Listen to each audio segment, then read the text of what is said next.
peut dire qu'il y a un profil des Allemands à une base. Bien sûr, il y a après les petites différences, mais les Allemands sont en général très carrés. C'est le bon cliché qui est vrai.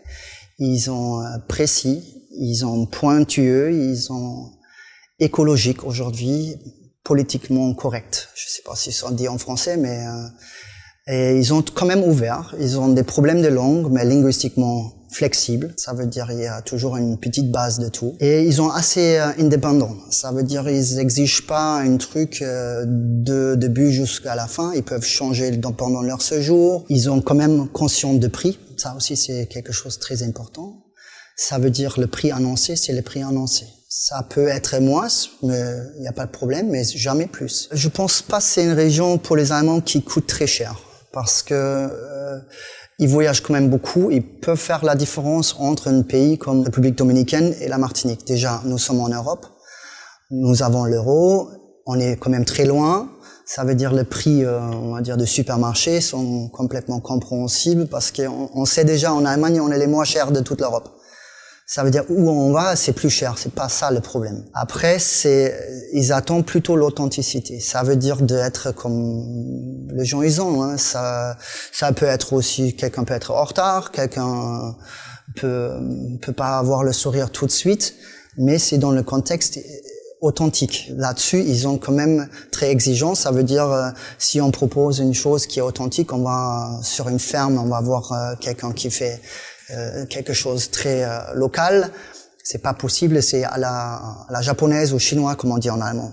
Ça veut dire les bus qui défilent, les chaises installées partout pour une show. Ça reste presque les pieds dans la boue.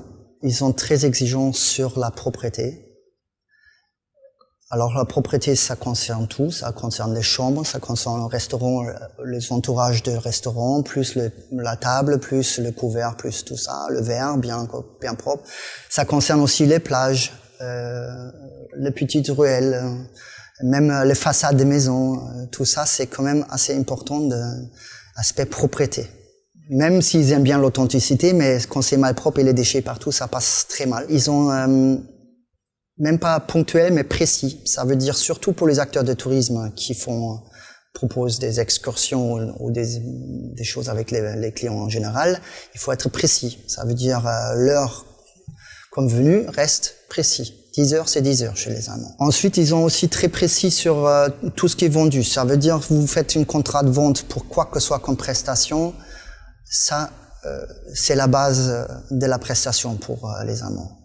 Ensuite, ils aiment bien aussi la côté décontracté. Comme ils ont à la base pas vraiment réputé pour être décontractés, ils apprécient de sortir de cette cadre-là. Ils aiment bien le côté ludique ou les choses qui dépassent. Ça, c'est pas trop connu, mais ça, c'est quelque chose qui marche très bien. Et aussi quelque chose aujourd'hui plus en plus important, c'est l'aspect social. Ça veut dire si on propose quelque chose, il faut mettre en avant la réglementation, la côté carré des prestations. Parce que c'est ça qui les Allemands ils aiment bien quand c'est correct, quand c'est précis. Il faut mettre en avant la côté sécurité. Parce que la sécurité en général, encore, ça c'est quelque chose qui est valable pour tout le monde, mais les Allemands, ils apprécient aussi de se sentir en sécurité totale. Ça veut dire la sûreté, aussi la sécurité sociale, ça veut dire les hôpitaux, les médecins qui peuvent venir à domicile, tout ce qui est sécurité des prestations, des assurances qui sont valables pour les Allemands comme pour les Français. Aspect européen, on va dire. Ça, c'est quelque chose de très important. Bon, la langue, c'est apprécié si quelqu'un fait les petits efforts. Hein. Ça veut dire 2-3 mots comme Guten Tag, Auf Wiedersehen ou Tschüss pour dire au revoir, Danke bitte, hein. Ça c'est la base de politesse déjà pour les Allemands.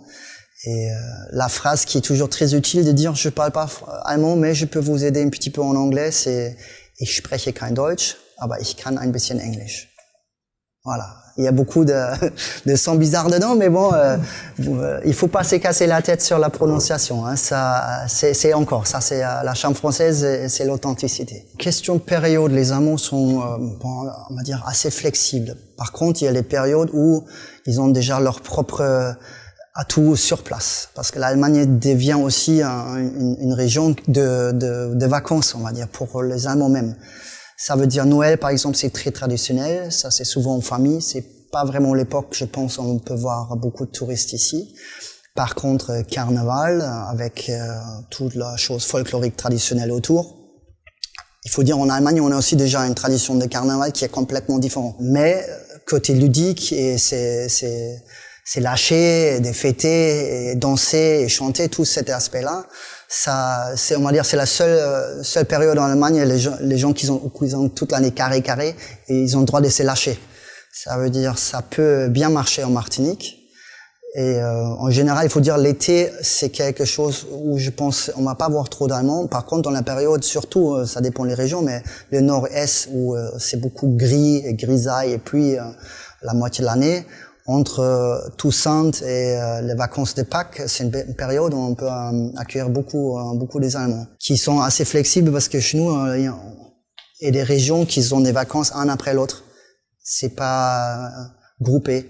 Ça veut dire vraiment entre octobre, novembre jusqu'en avril, mai. C'est une période, je pense, très favorable pour le séjour dans le pays chaud, et accueillante et voilà, festive aussi. Ils mangent du crabe, oui. Ils mangent tout parce que bon, on va dire, on a aussi quand même une bonne région, surtout dans le nord où on a la mer, des petites crevettes, des choses comme ça.